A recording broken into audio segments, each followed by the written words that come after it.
Hi everybody, it's James here, and welcome to this very long overdue layout update.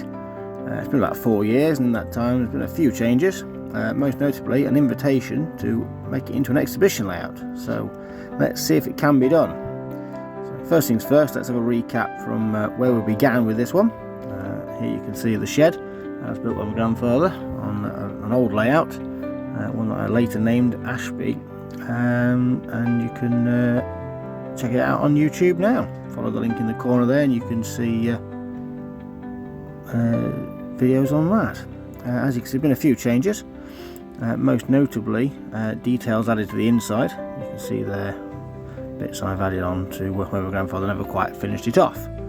So let's have a look at the overall look at the layout and see where we left off from about 4 years ago. Shed's pretty much done, as you can see. There's a few wrinkles in the back seam which will need attention, but with good lighting they do tend to go away, which is a bonus. Lots of greenery needed, lots of extra bits of scenery there. It's all looking a little bit too flat and a bit too clean, which I'm not a big fan of. The bridges had a bit of attention as well, that's squared up, and you'll notice there's also a new chimney in the background. I didn't like the old scratch brick one I did, so I bought this resin one, and with a little bit of paint and a bit of weathering, I think it's come rather well. Quite pleased with that.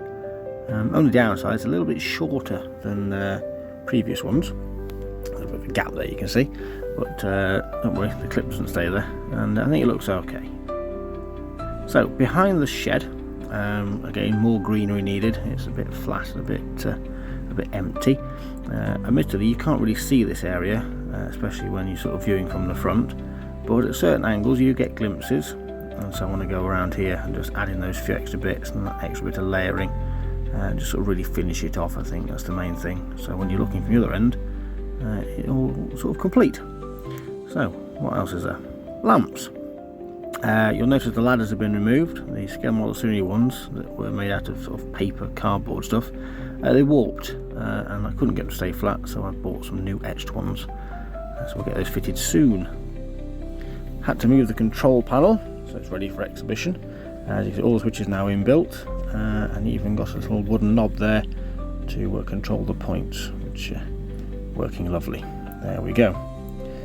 I'm rather pleased with that, still working as it was way back when. Again, video link in the corner. Power comes from the front now, so we've got track and lighting all installed there, so it's nice and easy to set up at home or when we're away. For those of you keen of eye, you've seen I've got the shed plate on. This is actually a 3D print, and for those who wonder why it's 38F, well, there's the listing to Nottinghamshire, and that's why. So we're going to a show, which means it'll need lighting and setting up at home, a bit of jiggering, and we found out this is probably the best way of doing it. So we're hoping it will look about right. It's not too dark, not too bright, and I think you get the overall effect, and I'm quite pleased with it. Other thing for shows, we need to extend a bit. So the old sector plate I built has been scrapped, and going to fit something new. So there's alignment pieces fitted there, as you can see, and a couple of big holes drilled out for mounting bolts. Now, to go on the end of it, I bought this from eBay. Cost about £35. It's laser cut, goes together relatively easily. Laid a bit of track on, as you can see, extra piece out the front for loco storage, and a piece of rail there I've just fixed in place as a handle just to push it back and forward. Seems to work quite well. Relatively pleased with that, to be honest. Wiring's all quite simple. All the tracks have got their own droppers, and I've had to bring the track level up, as you can see in these photos, to match the original track height on the board, partly because that's raised in the scenic area, and partly because the scenery follows through from the bridge and actually sort of gets in the way. So a little bit of fettling to be done to get everything nice and smooth, but the transitions are pretty level, and when it's bolted on, as you can see there, all lines up rather well. So that's the layout set up on its legs at home, ready for testing and doing, and a bit more work to be done. Let's see, can we get it ready for a show? Apparently the answer is yes.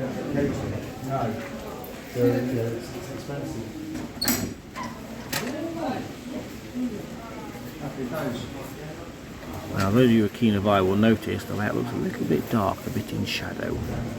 And unfortunately this is because, as it turned out in the exhibition hall itself, the lighting a bit brighter than we thought it was going to be, and the stuff that I'd installed, the LED strips, just not bright enough, so they'll be getting changed in the future.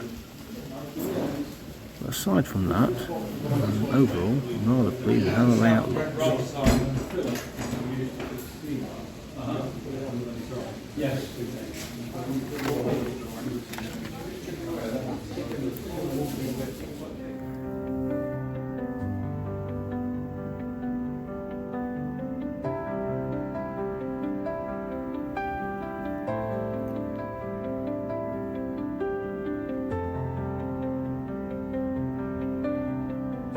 There you can see the extra green and scenery on the front section.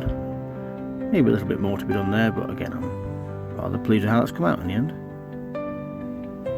And there's the O2 coming down onto shed. And we can see there's new ladders there that have been installed as well on those yard lamps. So this is Ollie. He's doing a bit of operating for me on this one. I seem to be enjoying himself. Something else I've learnt here from taking this out to a show for the first time, setting the layout height is it's a bit trickier than you think about it. I found that I've actually got it a little bit too low for most adults, and it might be a few inches too high for most children, so I'm going to have to come up with some sort of compromise there and maybe set it a little bit higher for the next show.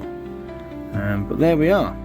So met some lovely people while we were there as well, most notably Tom and Kirkby-in. That's one of Tom's photos.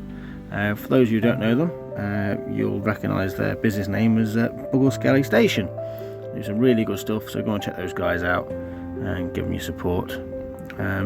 Also, for those keen of eye, you'll see that the locos have been weathered and detailed. Well, my lovely wife Shona did those for me, and there'll be more information on those in the future.